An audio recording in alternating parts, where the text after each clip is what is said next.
I, 25F, need some outside perspective about my boyfriend Alex, 26M, and the events that followed after his mom invited me to their family Thanksgiving. I'm questioning whether I overreacted or if there's something more sinister going on. This has been eating me up inside and I need to know if I'm seeing things clearly.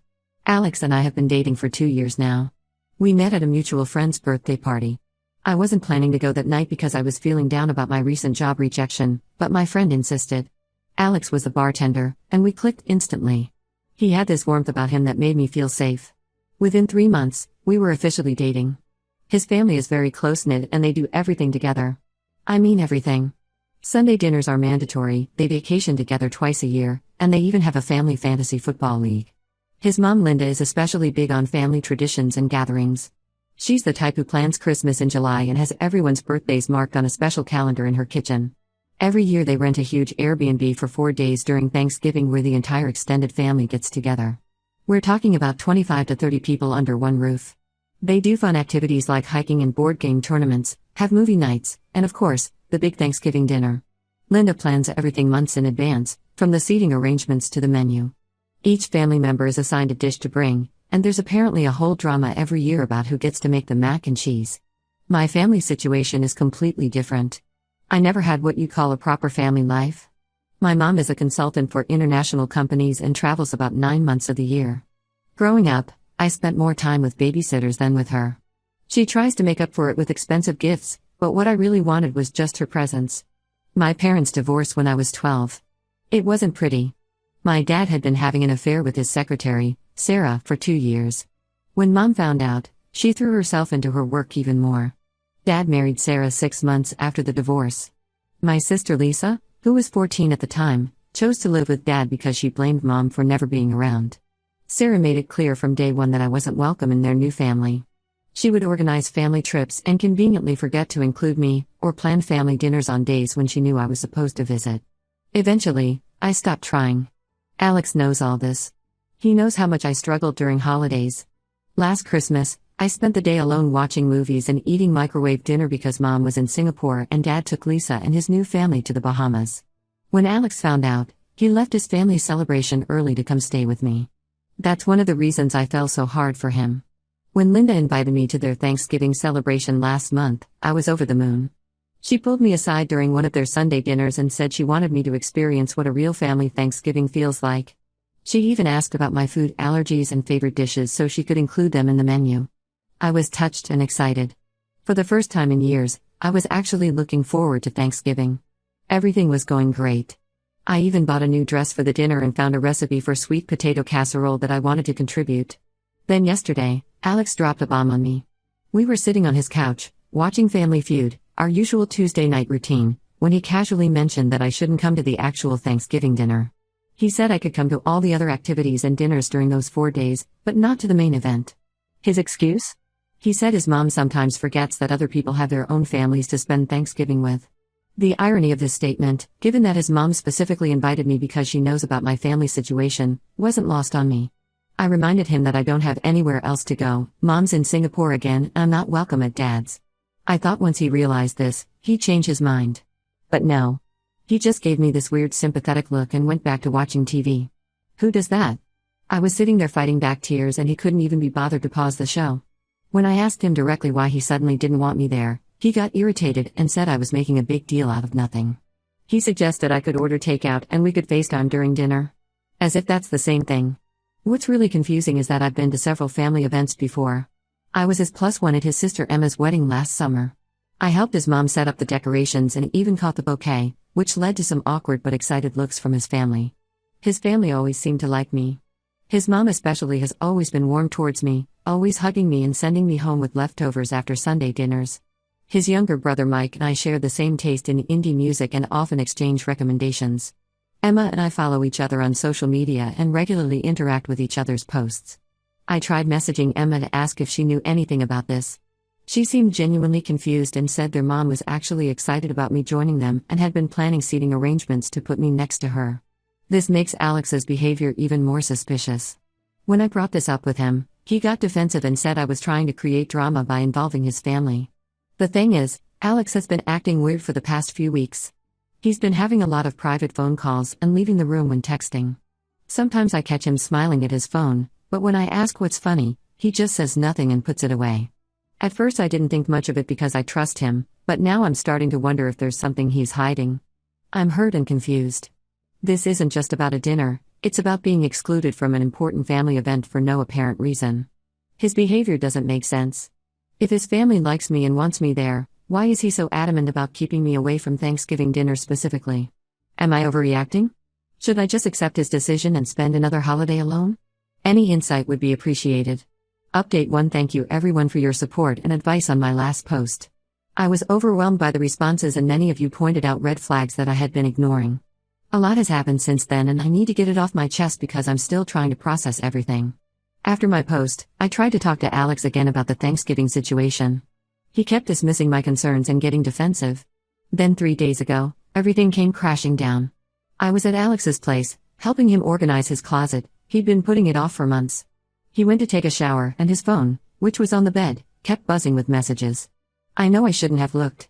I've always believed in respecting privacy in relationships. But after weeks of suspicious behavior and all your comments about red flags, something in my gut told me to check. There were multiple messages from someone saved as K, heart. My hands were shaking as I opened them, and what I saw made my heart stop. K turned out to be Katie, his ex-girlfriend.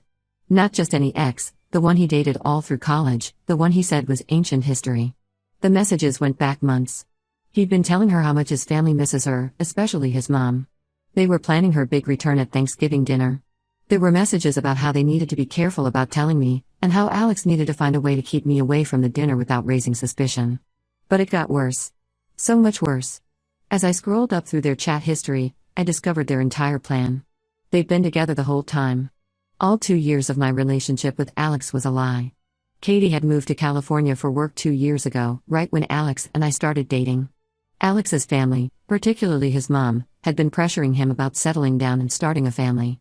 He and Katie decided to try long distance but kept it secret. He started dating me as a cover, to get his family off his back and to have someone to bring to family events. I felt sick to my stomach. I took screenshots of everything and sent them to my phone. Then I left before he got out of the shower. I couldn't face him. I spent the next 2 days in bed, crying and trying to make sense of everything. My best friend came over with ice cream and wine, but nothing could make me feel better. Then I decided to contact Katie directly. I found her on Instagram and sent her a message. I wasn't expecting a response, but she replied almost immediately. What she told me made everything so much worse. She and Alex had been together since their junior year of college, that's 5 years. They had this whole future planned out. But when she got the job offer in California, they knew long distance would be hard. Alex's family, especially his mom Linda, had been pushing him to settle down. They kept saying he was getting too old to be single and needed to find a nice girl to marry. So they came up with this plan. Alex would casually date someone while Katie was away, just to keep his family satisfied. I was never supposed to last this long. But apparently, his family liked me so much that they kept telling him not to mess it up. Katie said she didn't expect him to actually date someone seriously, and she got jealous when she saw how close I was getting with his family. The final straw came when Katie got transferred back to our city last month. They decided it was time to end their charade. The Thanksgiving dinner was supposed to be their big reunion. They were planning to announce their engagement to the family. That's why he didn't want me there. I was just a placeholder. A prop in their elaborate lie. 2 years of my life, all the memories, all the plans we made, all the times I opened up to him about my family issues, everything was fake. His family's kindness towards me was probably just pity because they knew the truth all along. I gathered all my courage and confronted Alex. I went to his apartment and showed him the screenshots. He tried to deny it at first, saying I was misinterpreting things. But when I told him I'd talked to Katie, he broke down and admitted everything. He said he never meant to hurt me, that he truly cared for me but just not in the same way he cared for Katie. He said I was amazing and he felt guilty every day. He was going to tell me after Thanksgiving. As if that makes it any better. I threw the key to his apartment at him and left. I blocked him everywhere and went completely no contact. His sister Emma tried reaching out to apologize, saying she had no idea about any of this. I don't know if I believe her. How could no one in his family know? They were all so close to Katie during college. Did they all just play along with this cruel game? I feel so stupid. All the signs were there. All those times he was protective of his phone, all those mysterious work trips that lined up with Katie's visits home, all those times his family got quiet when I mentioned long-term plans or marriage, Everything makes sense now. I was such a fool. I'm writing this from my best friend's apartment because I can't stand being in my own place right now. Everything there reminds me of Alex. The coffee mug he always used, the blanket we bought together, the photos on my wall, it's all tainted now. I don't know how to move forward from this. How do you trust anyone again after something like this? I'll update again if anything significant happens, but for now, I just need to figure out how to get through each day without falling apart. Update 2. Just when I thought things couldn't get more complicated, they did. A week after my last update, I received a long email from Linda, Alex's mom. I almost deleted it without reading, but the subject line, "The truth about Katie," caught my attention. What she revealed changed everything I thought I knew about this situation. The family did know about Katie, but not in the way I'd assumed. According to Linda, Katie and Alex's relationship was far from the perfect love story he painted. It was toxic from the start. Katie was manipulative and had cheated on Alex multiple times during college.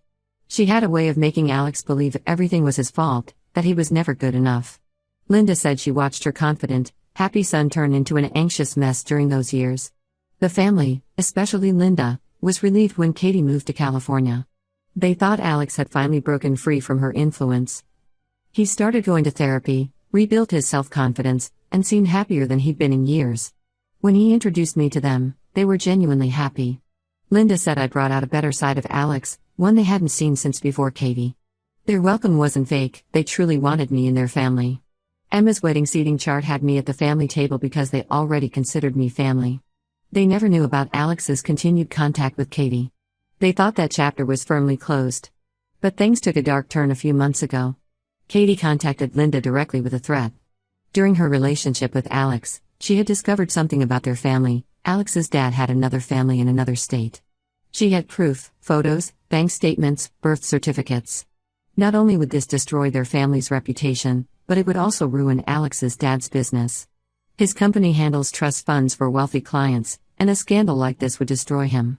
Katie demanded the family's help in getting Alex back. If they refused, she'd expose everything.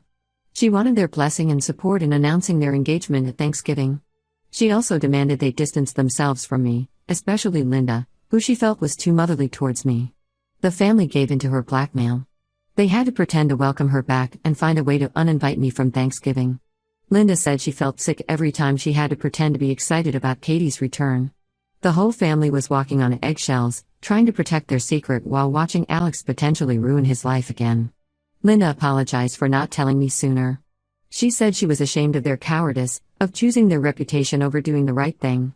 She also revealed that Alex had been struggling since I left. He's been drinking heavily and missed several days of work. The guilt and stress finally broke him last week. After a particularly bad drinking episode, he broke down and told Emma everything, his secret relationship with Katie, the lies he told me, and how Katie had been blackmailing his family. Emma, furious about being kept in the dark, convinced him to stand up to Katie. Alex finally reported her blackmail attempt to the police and told his mom to tell me everything. The email ended with Linda begging me not to judge their family too harshly. She said they were all victims of Katie's manipulation, but they also knew they'd handled everything wrong. They should have been honest with me from the start. I spent days processing this information. Yes, Alex was wrong to hide things from me and lie for 2 years. Yes, he should have trusted me enough to tell me the truth. But he was also a victim of Katie's manipulation. His family was trying to protect themselves and their livelihood. But 2 years of lies is still 2 years of lies. The whole situation is a mess. Katie's blackmail attempt is now under police investigation. Alex's dad's secret family drama is slowly becoming public knowledge as the investigation proceeds. The perfect family image they tried so hard to protect is crumbling anyway. Alex has tried to contact me several times since Linda's email. He sent a long letter apologizing and explaining his side of things. He said he never stopped loving me, that his continued contact with Katie was out of fear and habit rather than love. He's begging for another chance, promising to be completely honest from now on. I haven't responded to any of his messages. I'm still trying to sort out my feelings about everything. Can you forgive someone who lied to you for years, even if they had their reasons? Can a relationship survive this kind of deception? I honestly don't know. I'll update again once I've figured out what I want to do. Right now, I'm just trying to process everything and focus on healing myself.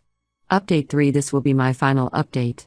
After months of emotional turmoil and careful consideration, I made my decision about Alex and the whole situation. I want to share how everything turned out. First, I decided not to get back together with Alex. While I understand the difficult position he was in with Katie's manipulation and his family's secret, I couldn't get past the deception. 2 years of lies, no matter the reason, destroyed something fundamental in our relationship. Trust, once broken like that, is nearly impossible to rebuild. The aftermath of everything has been intense. The police investigation into Katie revealed she had been blackmailing several other people too. Apparently, she made a habit of collecting dirt on people during college and using it later for manipulation. She's facing serious charges now, not just for blackmail but also for fraud and harassment of other victims who came forward. Alex's family is dealing with their own fallout. His dad's other family has come forward publicly. Turns out he has 3 kids with another woman, the youngest is only 8 years old. The scandal hit exactly as Katie threatened it would. Linda filed for divorce after discovering the affair had been going on for over a decade. Alex's dad's business is struggling as clients pull their accounts. The famous family Thanksgiving tradition, along with most of their other family gatherings, has been cancelled indefinitely. Emma reached out to me last week. She said everything has fallen apart. Their mom moved in with her temporarily and barely leaves her room. Their dad is trying to damage control with his business but it's not working.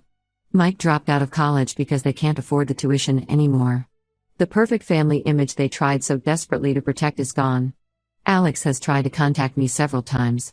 He's in therapy now, dealing with his issues from the toxic relationship with Katie and his family's collapse.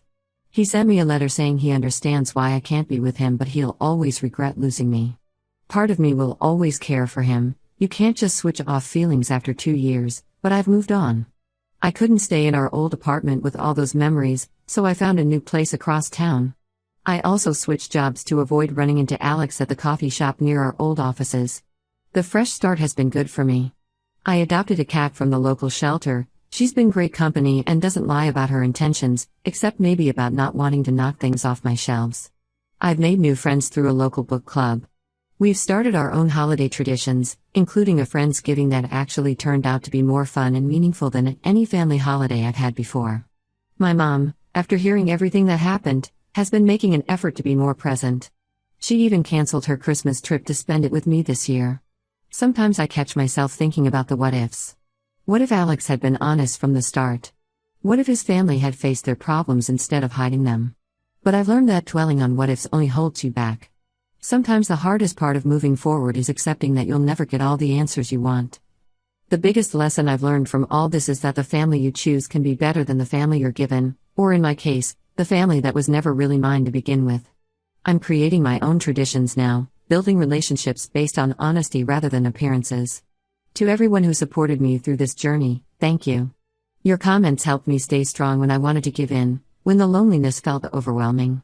I'm in a better place now. And while it's not the happy ending I once imagined with Alex, it's the right ending for me. Life isn't about finding the perfect family or relationship, it's about being true to yourself and not settling for lies, no matter how beautifully packaged they might be.